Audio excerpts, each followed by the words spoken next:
Yes, Amanda. You're live. Don't be offensive.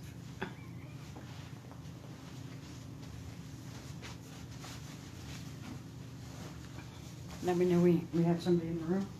Okay.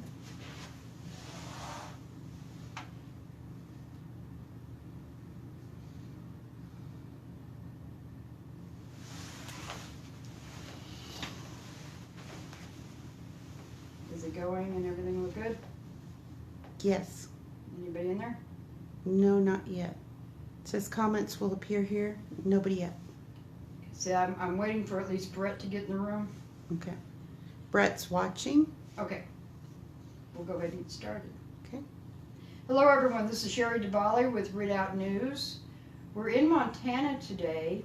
We came to Helena for a rally, March for Our Rights, concerning not just gun rights, though there was a focus on gun rights. We were talking about property rights, citizens' rights, constitutional rights, etc. It was a very good rally, and y'all need to go watch that video that we did. But the reason we came out here is this man right here, Tim Ravndal. He told us about this rally, and we just couldn't miss it. He knew how important it is. Montana used to be known as a very conservative state, and it no longer is. It's now a very liberal state. And they're trying to take their state back, just like many states in this country.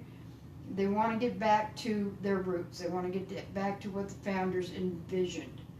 And not only was Tim a driving force behind today's rally, but he is trying to do his part by stepping up to the plate and running for office. Tim is running for House District 70, and we're going to talk to him a little bit about his campaign, and we want y'all to help share the word about Tim's campaign. We need to get him elected.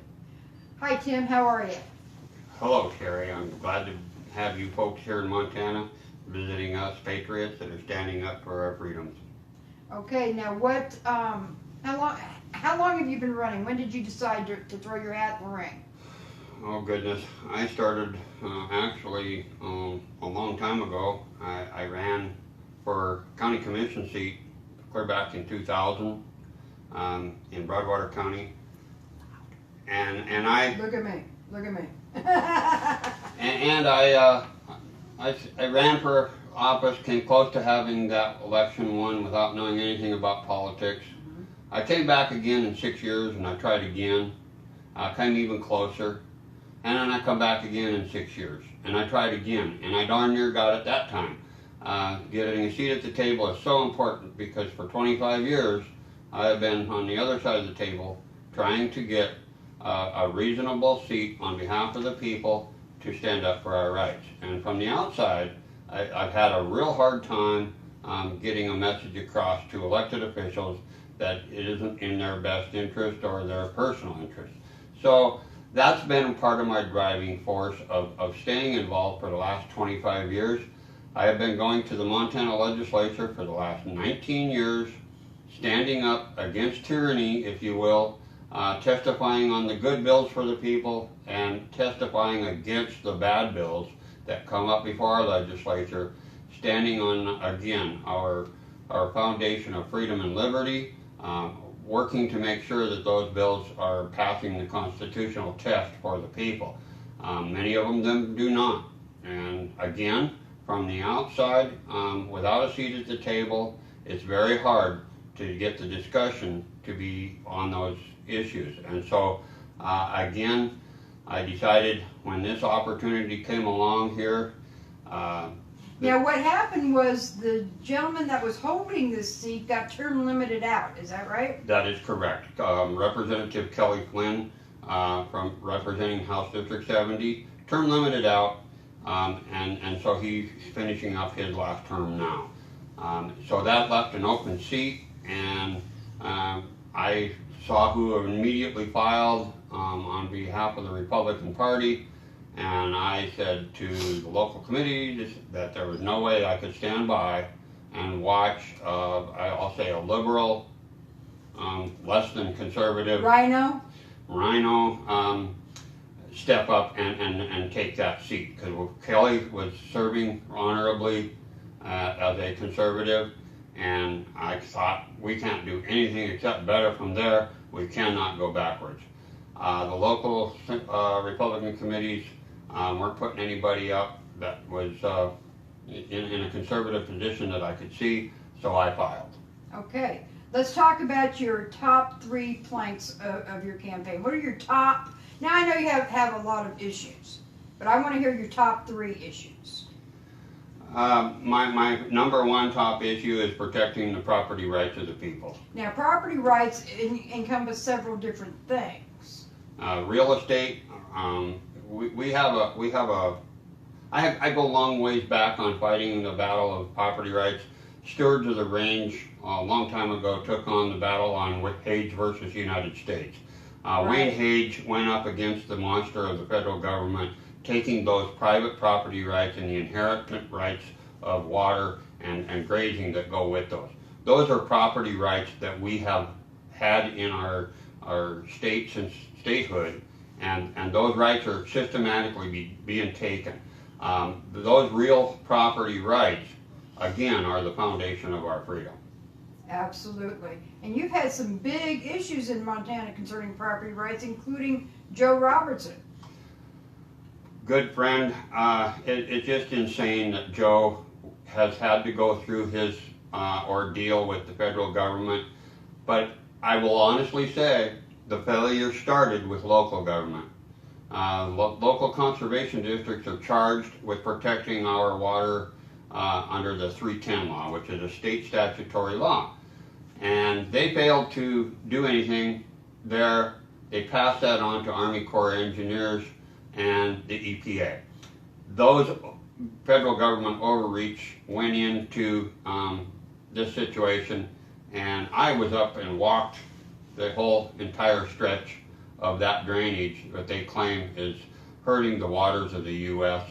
And I'll tell you what, there is no way that those waters could ever reach that Boulder River, which ran into the Missouri River. There's no way. Those waters go subsurface from a spring. And there was a little pond that was cleaned out for firefighting purposes.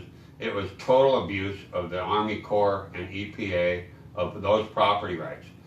Now that takes us into your next issue, if I'm not mistaken, which is reining in the government on all levels. Isn't that correct? Oh, that's absolutely correct. In Broadwater County, the corruption is #1 driving force that has lost the public trust in government. And we need to step up to the plate, and that's where I continue to fight, is to restore that accountability. I led the charge in Broadwater County. It took 8 years of forcing agencies at the state, local, and federal levels to hold those elected officials accountable for frauding the people of Montana. There was tax dollars being frauded, theft of money from the taxpayers. It took 8 years, but we got a conviction through FBI on one individual.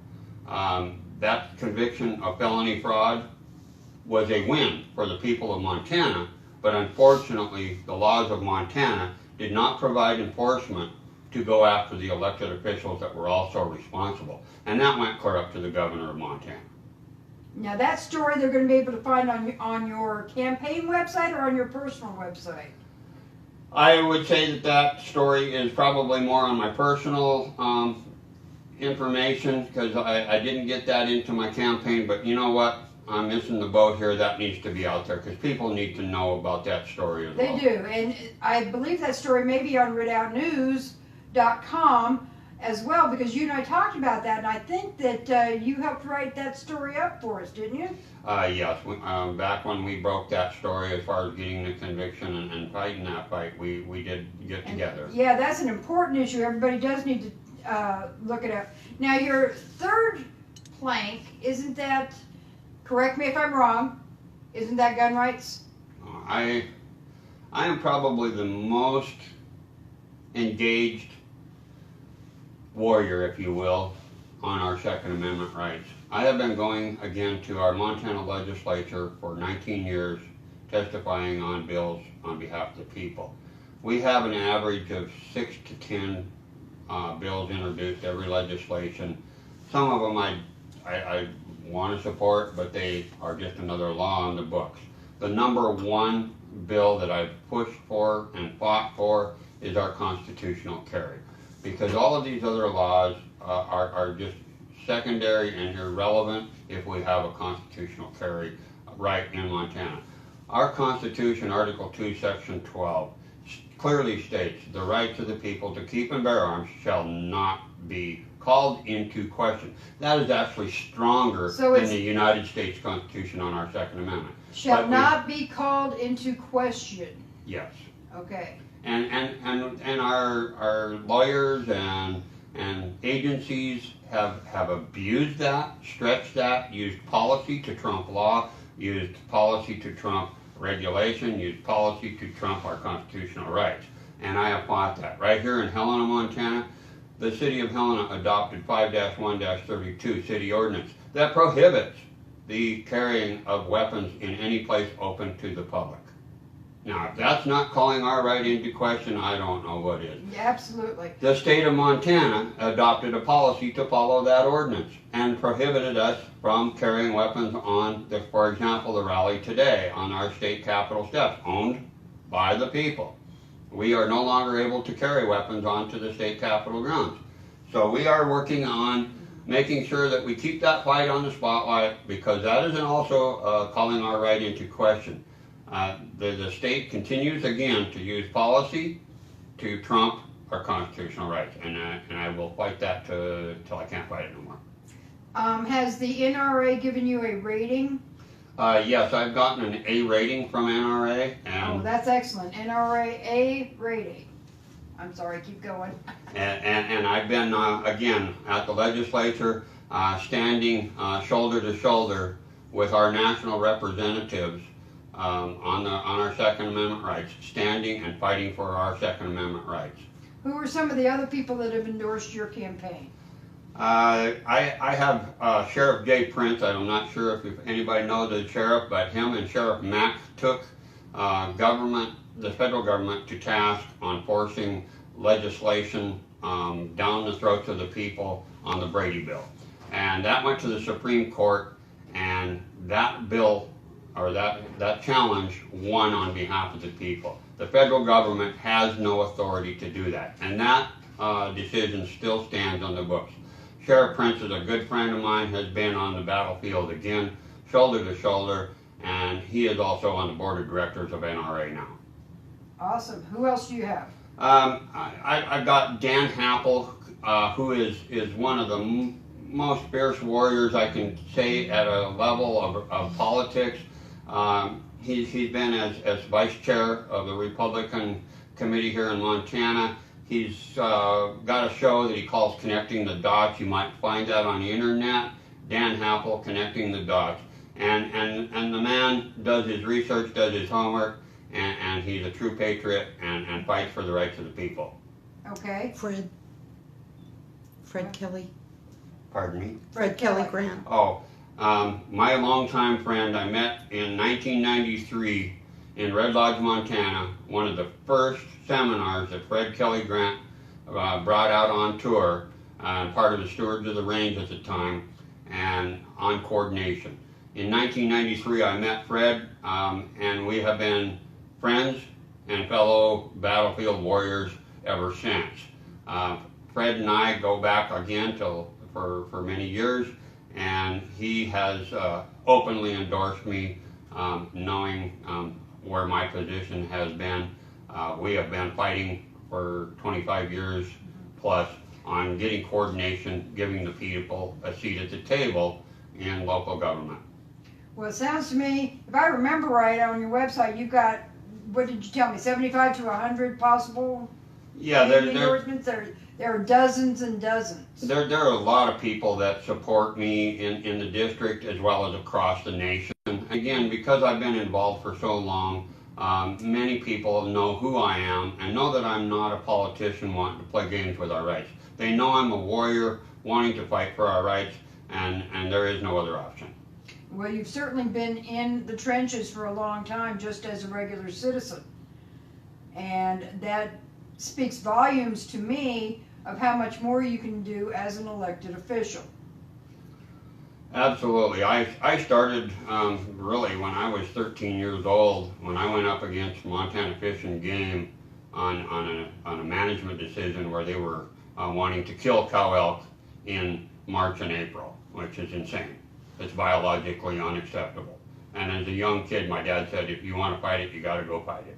So your father taught you My father gave me the courage to go to Helena and fight it. Well, good for him. And We need more parents like that. I wish that we did have a lot more. Yeah, but that's another discussion for another day. It is. We want to talk a little, just to make sure everybody knows, Tim Ravndal for House District 70. The election is coming up, the primary election is coming up June 5th, isn't that right? That is correct. And he's got some really good information. You can go to his website, which is, name your website? All you got to do really when you want to go to Facebook, if you want to really get a lot of information on my information, go to Facebook and type in political courage. That will take you right to my page. Okay, but I want your candidate page is on Facebook at www.facebook.com/political courage. Okay, that's unique. I like that. That's very unique. A lot of folks get into the politics and build websites, and I have found in my experience in Montana, and as a logger, not being up on top of a lot of this ability to manage social media, I have a way better feeling about being on the ground talking to the people than sitting at my home managing, or in many cases babysitting a website. Social media with Facebook is certainly there. You can go ahead and follow me on Twitter if you'd like to, but I'm don't worry about that. I'm not up to speed. I do want to make one correction. Political.courage. That I just noticed that I missed that one. So it's facebook.com/political.courage, and that's where you're going to find Tim Ravndal. Are there any questions that are coming through that we haven't answered? Okay, awesome. We're live on Redoubt News on Facebook, so it's going to be easily shareable, and we're going to be following your campaign, and we hope you get with us, on election night and tell us what a great job you did and how you got elected. I'm going to look forward to that, and I would like to just add one last thing. Absolutely. I wear this hat proudly, and if we're going to make America great again, we start right here at home. Okay, before we go, I want to point out some of these pins he's wearing. He's got some great pins. We've got the Gadsden Don't Tread on Me. We've got Support Montana Troops. I love that one. That one's really dear to my heart. We've got Tea Party Patriots. Are you a Tea Party kind of a darling? I would say that I founded, or was at least one of the founding organizers of the Tea Party movement in Montana. Well, good for you. I went across the state networking different groups to get this built in the very beginning. We've got Molon LeBay. We've got the NRA pin here, the American flag, and I can't tell what this one is. What's the other one? The other one is the pin from my daughter who served in Iraqi Freedom Campaign, and I'm so proud of my kids. I'll bet. How many kids you got? I got 3 children, and 2 of them have graduated out of college, and the other one, my youngest, my son, he's working as a mechanic person right here in Helena, Montana. You need mechanics, I tell you what. That's a very noble thing to do, because we can't have enough tradesmen. Well, like Mike Rowe says, not everybody needs to be college educated. No, the tradesmen, that's something that are, you know, in the last couple of decades we've gotten away from teaching children, and they need to get back into that. There's people that do better as a tradesman than they do as a college graduate. I know it's better for me. You know, and I've got kids, I've got a bunch of kids. Half of them are college educated and the other half are not, you know, roughly. And they know, they went into what made them feel better, you know, and they did what they knew how to do, and it's worked wonderful. You know, I mean, sometimes you need that, and sometimes you need something different. And myself, I went through post-secondary training in trade on mechanicking, and I also went from the bottom up, borrowed a chainsaw, and I got into the logging industry and spent 20 years in the logging industry where I owned my own business and hired a crew, was working in the timber industry for years. And right now it's kind of sad, but I know it's real difficult to even find anyone that knows how to run a power saw. Really? And most of the operations I that are don't still in have, I don't existence. have the strength to do it, but I tell you what, I've got a little baby saw. I got a little baby chainsaw, and I use it to limp things up and whatever. But, you know, that's something I got, you know, I think my husband got that for me 15 years ago, roughly. And it's, I wish I was strong enough to run one of the big ones. I really do. And again, most of the logging has gone to the few major companies that are running mechanized equipment. The small, what we used to call Jippo loggers, were the backbone of the logging industry and taking care of all of the timber harvesting for sustainable yield for years and years and years. So you know a lot about how to manage the forest and everything, right? I was sitting at the table where we wrote the 310 law here in Montana, making it to protect our waters because we made some mistakes in the past. Our streams were over-harvested and causing erosion and other problems. And I sat at the table to help develop that law here in Montana. And in addition to that, I've been involved in mining. I've owned my own mining claims. They used to be just open mining claims, and I first got into it by, in all honesty, because we were seeing our mining rights taken away and abused. So I thought, what better way to get on the battlefield than to be a valid mining claim owner and have a seat at the table to fight for my own very rights. And so I've been there at that table as well. Good. I see a phone number on the back of, all right, this is his pamphlet here, and he's got a lot of really great information in here. Y'all need to take a look at it. On the back, you've got a phone number. Is that your personal phone number? That is my personal number. And how accessible are you? Anytime, if I miss your call, I will call you back. Good, because it sounds to me like you've got an awful lot more information to share. We're running out of time here on this video, but I want everybody to know that they can contact you with all of their questions. Absolutely. Area code 406-439-5860. Come on over to Facebook. If you don't see what I'm standing for, tell me. If you don't like what I'm standing for, tell me. And what area does your district cover? My district here in House District 70 includes the entire Broadwater County, and then comes into Lewis and Clark County and takes out a section in the southern end of the county, going up to the Cascade County line, down to the Mark County line, and includes all of that. So if you're not sure if you are in House District 70, give Tim a call and he'll let you know. Remember Tim Ravndal, House District 70. The primary election is June 5th. Get out there and vote. God bless America. There we go. Thank you.